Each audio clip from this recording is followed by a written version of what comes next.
Class 6 chapter 5 learn to code.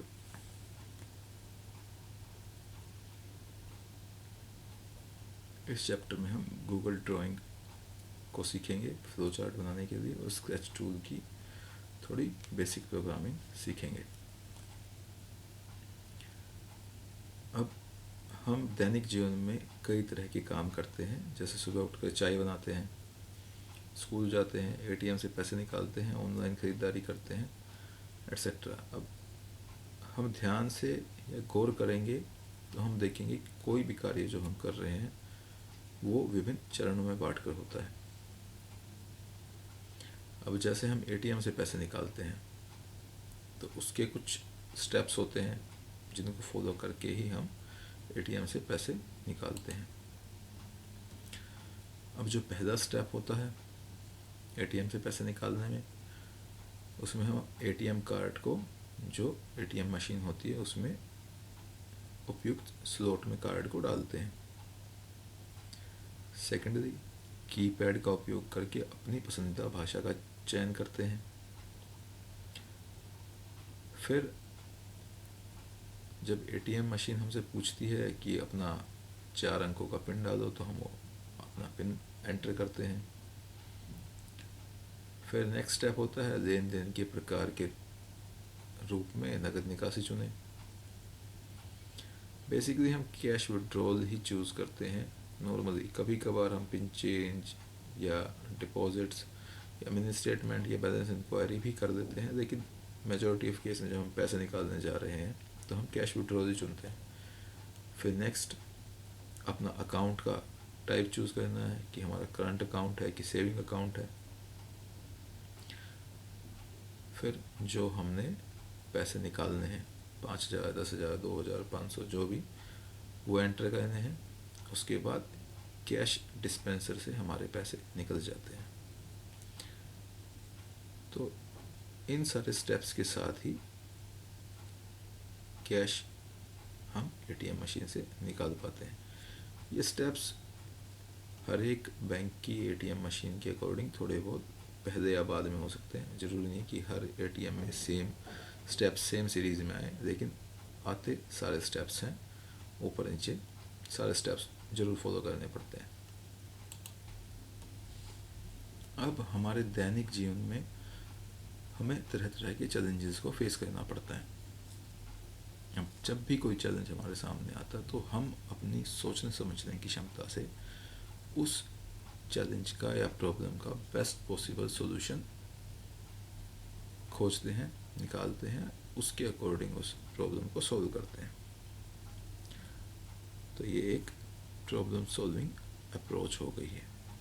अब जैसे example के लिए हम कहें कि बाहर बहुत गर्मी है, तो हम घर जाकर ठंडा पानी पिएंगे, क्या घर में चले जाएंगे अंदर।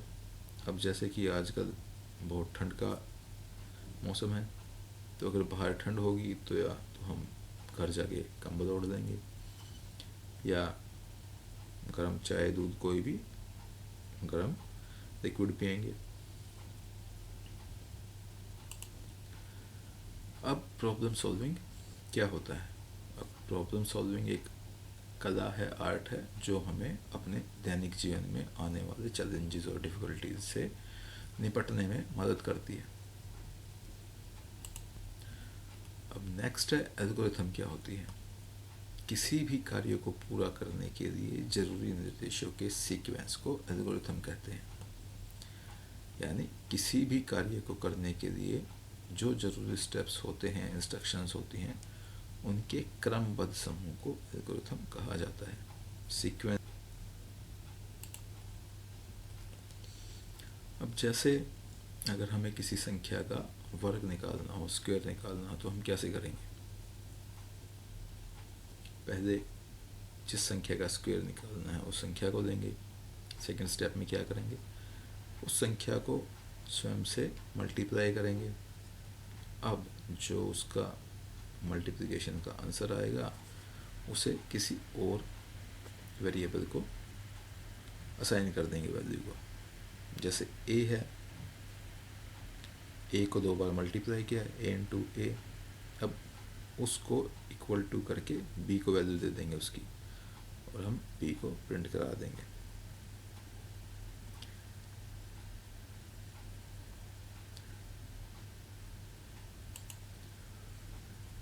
अब जो प्रैक्टिस में हमें क्वेश्चन दिया गया है वो क्या है, रेक्टेंगल का एरिया निकालो, क्षेत्रफल निकालो। तो इसके स्टेप्स क्या होंगे, पहले स्टेप 1 में हम लेंथ देंगे, स्टेप 2 में ब्रेड्थ देंगे, एल लेंथ होगी, बी ब्रेड्थ होगी। अब स्टेप 3 में हम एल इंटू बी करेंगे, लेंथ इंटू ब्रेड्थ, और उसे किसी और वेरिएबल को असाइन करेंगे। मान लो टी को असाइन कर दिया, तो स्टेप 3 में हम क्या लिखेंगे, T equal to L into B. और स्टेप 4 में हम क्या करेंगे, प्रिंट टी, टी को प्रिंट करा देंगे जो कि रेक्टेंगल का एरिया होगा, क्षेत्रफल होगा। अब इस एल्गोरिथम के स्टेप्स को हम फ्लो चार्ट की मदद से शो कर सकते हैं। अब फ्लो चार्ट किसी एल्गोरिथम के स्टेप्स को ग्राफ के रूप में दर्शाता है। इसमें विभिन्न आकृतियों का इस्तेमाल किया जाता है और एरो इन शेप्स को आपस में जोड़ता है। अब ये कुछ मेन शेप्स हैं फ्लो चार्ट में जिनके बारे में हमें पता होना चाहिए। ये ओवल की शेप होती है स्टार्ट और स्टॉप को शो करने के लिए। देन ये पैरेललोग्राम है, इसको इनपुट या आउटपुट दिखाने के लिए शो किया जाता है। नेक्स्ट रेक्टेंगल, जब कोई प्रोसेस होती है जैसे एल इंटू बी किया हमने, ए इंटू ए किया, तो उसको दिखाने के लिए हम रेक्टेंगल का यूज़ करते हैं।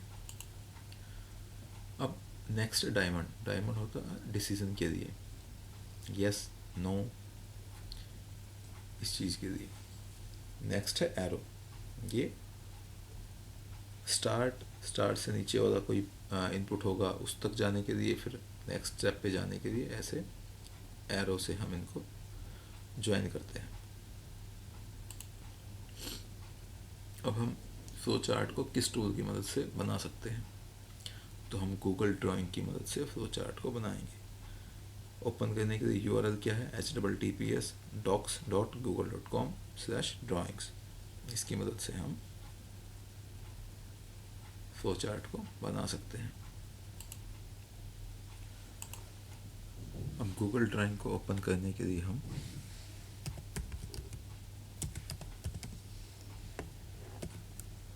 गूगल ड्राइंग्स टाइप करेंगे, फिर यहाँ पे पहले ही ऑप्शन को क्लिक कर देंगे और ये हमारा गूगल ड्राइंग ओपन हो जाएगा। अब गूगल ड्राइंग ओपन होने के बाद हम यहाँ पे जाएंगे शेप्स पे, शेप्स में जाएंगे। अब यहाँ जिस पे भी हम कर्सर को लेके जाएंगे वो शेप का नाम दिखा देगा अपने आप ही।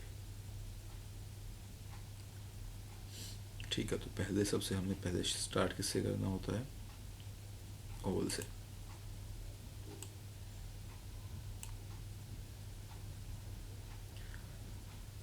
यहाँ पे हम लिखना चाहे तो लिख भी सकते हैं।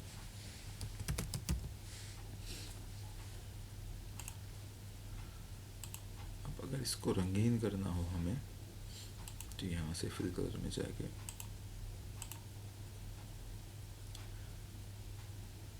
अब नेक्स्ट स्टेप क्या था हमारा, इनपुट नंबर देना था हमें। अब कुछ भी इनपुट कराने के लिए हम कौन से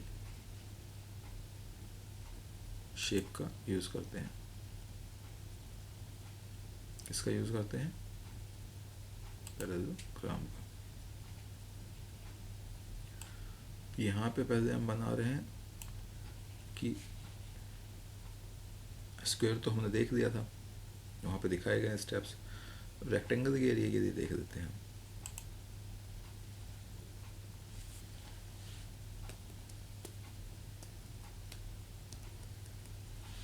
यहाँ पे हम देख लेते हैं।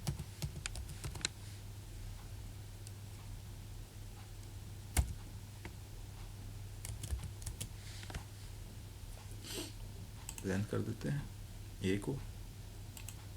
सेकंड स्टेप क्या होगा, अभी ब्रेड्थ भी चाहिए हमें,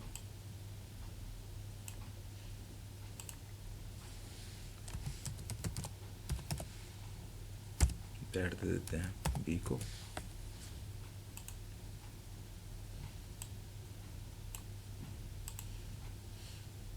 ब्रेड्थ के बाद दोनों हमने इनपुट तो दे दिए हैं। अब हमें क्या करना है, प्रोसेस के लिए क्या करेंगे,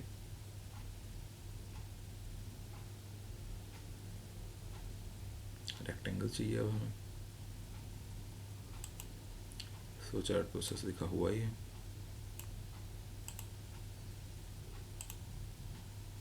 यहाँ क्या करेंगे हम,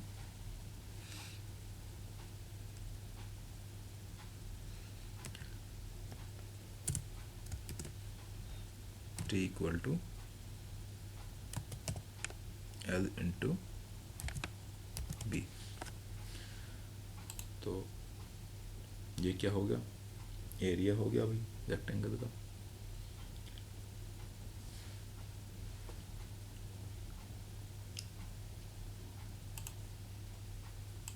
अब नेक्स्ट स्टेप क्या करेंगे हम, अगेन हमें प्रिंट कराना है भाई।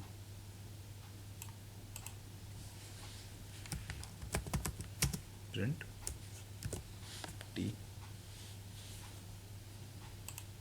इसके बाद हम क्या कर देंगे, स्टॉप। क्योंकि जो हमें चाहिए था वो तो हमें मिल ही गया।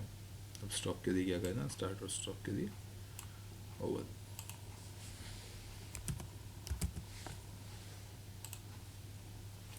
अब इन सब को हम एरो की मदद से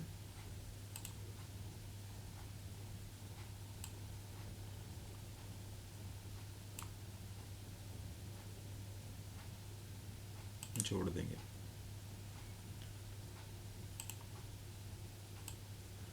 क्योंकि स्टेप्स ऊपर से नीचे जा रहे हैं तो एरो भी ऊपर से नीचे ही आएगा डायरेक्शन में। अगर प्रोसेस नीचे से ऊपर होता तो हम नीचे से ऊपर एरो को लेके आते हैं।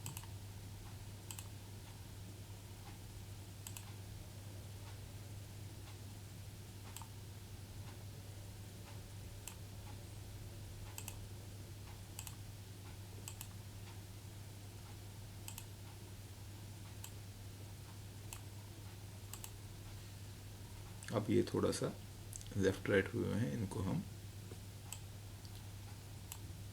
एडजस्ट कर सकते हैं।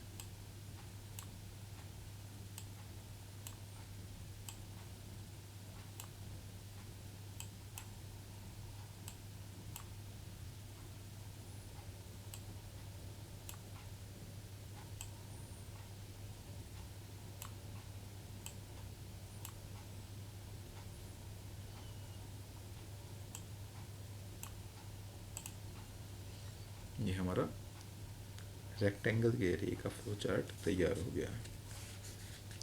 इनमें भी चाहे तो हम रंग भर सकते हैं।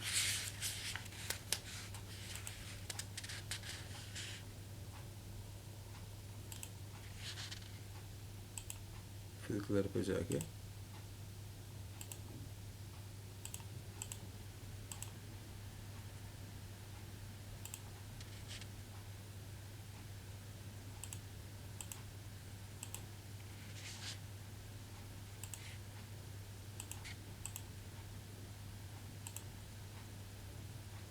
अब ध्यान से देखेंगे तो स्टार्ट स्टॉप ओवल में सेम कलर है, जो भी हमारे इनपुट थे उनमें सेम कलर है, और जो प्रोसेस था उसमें अलग से कलर है। अब इस फ्लो चार्ट को हम डाउनलोड कर सकते हैं, जिस भी फॉर्मेट में चाहें उस फॉर्मेट में डाउनलोड कर सकते हैं। जैसे मैं जेपीजी फाइल को इमेज के रूप में डाउनलोड करता हूँ, जहाँ मेरा मन करे वहाँ पे मैं इसको डाउनलोड कर सकता हूँ। एक फ़ाइल डाउनलोड हो गई है। ऐसे ही मैं पीडीएफ में डाउनलोड करना चाहूँगा तो ये पीडीएफ में भी डाउनलोड हो जाएगा।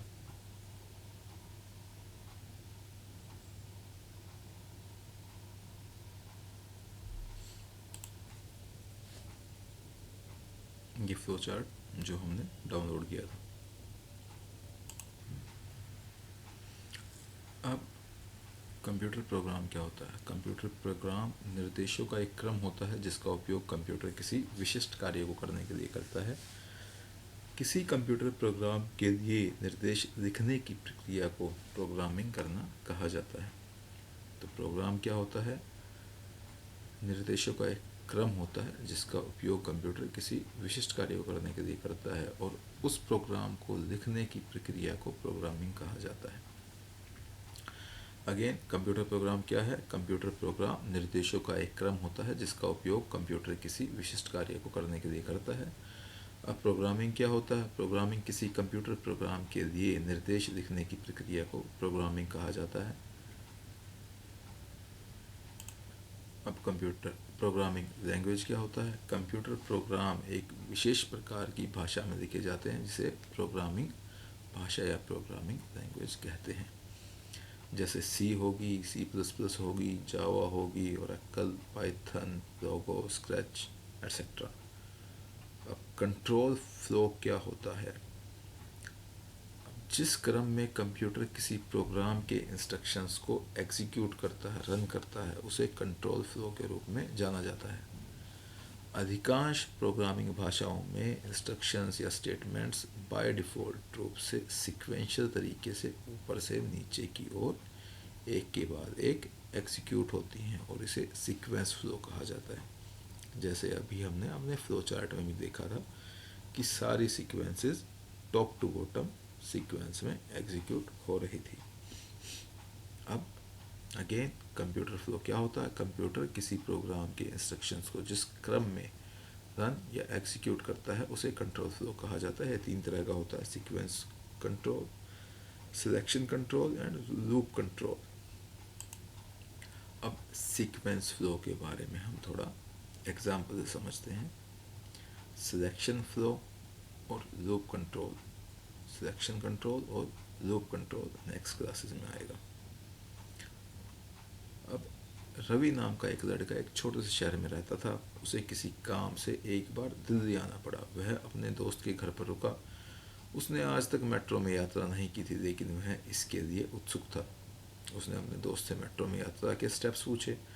उसके दोस्त ने उसे उसके गंतव्य स्टेशन यानी कि डेस्टिनेशन स्टेशन तक पहुंचने के लिए स्टेप बाय स्टेप इंस्ट्रक्शन प्रदान की, जो इस तरह थी। नॉर्मली जो हम भी फॉलो करते हैं जब भी मेट्रो के लिए मेट्रो में सफ़र करते हैं, तब पहला घर से मेट्रो स्टेशन तक पहुंचेंगे। अब चाहे वो हम पैदल जाएं, चाहे रिक्शा से जाएं, या 2 व्हीलर से जाएं, या कैसे भी जाएं, घर से मेट्रो स्टेशन तक पहुंचेंगे। उसके बाद यदि हमारे पास यात्रा के लिए स्मार्ट कार्ड है तो ठीक, अगर नहीं है तो गंतव्य स्टेशन तक, डेस्टिनेशन स्टेशन तक जाने के लिए टोकन खरीदेंगे। फिर लाइन में लग के सुरक्षा जांच कराएंगे। देन स्मार्ट कार्ड या टोकन से जो चेक इन गेट होते हैं वहाँ से एंटर करेंगे। फिर डेस्टिनेशन स्टेशन के अनुसार प्लेटफॉर्म पे जाएंगे,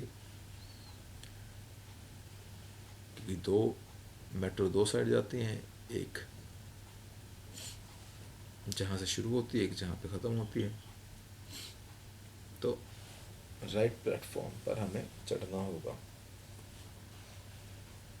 जैसे हम रेड लाइन की बात करें और शास्त्री नगर मेट्रो स्टेशन की बात करें, तो एक साइड की मेट्रो तो जाएगी ISBT की तरफ, एक दिशाद गार्डन की तरफ, और दूसरी साइड की जाएगी रिठाड़ा की तरफ। तो जिस साइड हमें जाना है उस तरफ की प्लेटफॉर्म पर चढ़ना होगा। देन मेट्रो ट्रेन की आने तक प्लेटफॉर्म पर बनी येलो रेखा, येलो लाइन के पीछे खड़े रहेंगे।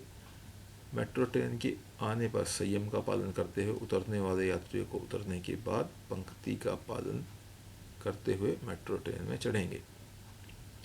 जब डेस्टिनेशन स्टेशन की घोषणा सुनाई देगी तो द्वार के पास आकर, गेट के पास आकर खड़े हो जाएंगे और स्टेशन पर उतर जाएंगे। अब सभी स्टेप्स का पालन करके रवि अपने डेस्टिनेशन या गंतव्य स्टेशन तक आसानी से पहुंच जाएगा। अब जिस तरह से रवि ने एक विशिष्ट क्रम में सभी इंस्ट्रक्शंस को पूरा किया, सीक्वेंशियल फ्लो ऑफ कंट्रोल भी एक प्रोग्राम के निर्देशों को स्टेप बाय स्टेप रन करता है, जहां प्रत्येक निर्देश को एक के बाद एक उसी क्रम में रन किया जाता है जिस क्रम में वे लिखे जाते हैं। Again sequence control. Sequential control में निर्देशों को स्टेप बाय स्टेप एग्जीक्यूट किया जाता है। प्रत्येक निर्देश को एक के बाद एक उसी क्रम में एग्जीक्यूट किया जाता है जिस क्रम में वे लिखे होते हैं। अब हम स्क्रैच प्रोग्रामिंग लैंग्वेज में पढ़ेंगे। इस वीडियो में थोड़ा सा जो बेसिक स्क्रैच के बारे में डेफिनेशन हो वो बता देते हैं और डाउनलोड कैसे करना है वो बता देते हैं। नेक्स्ट वीडियो में प्रोग्रामिंग कैसे होगी वो सिखाया जाएगा। अब स्क्रैच एक प्रोग्रामिंग लैंग्वेज है जिसे बच्चों और बिगिनर्स को कोडिंग की मूल बातें सिखाने के लिए डिज़ाइन किया गया है। यह एक ब्लॉक बेस्ड लैंग्वेज है जहां users interactive animations, games and stories बनाने के लिए ब्लॉक को ड्रैग एंड ड्रॉप करते हैं।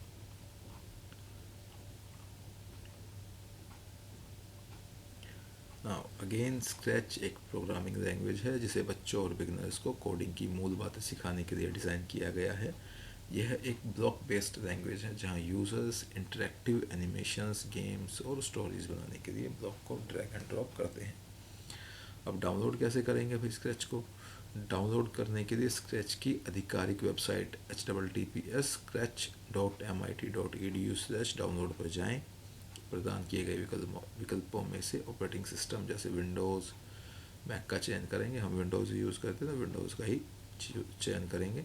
नेक्स्ट स्टेप में डाउनलोड शुरू करने के लिए डाउनलोड का बटन पर क्लिक करेंगे। अब डाउनलोड पूरा हो जाने के बाद अपने कंप्यूटर पर डाउनलोड की गई फाइल को लोकेट करेंगे और इंस्टॉलेशन प्रोसेस शुरू करने के लिए उस पर डबल क्लिक करेंगे और इंस्टॉलेशन प्रोसेस को पूरा करने के लिए इंस्टॉलर द्वारा दिए गए निर्देशों का पालन करेंगे।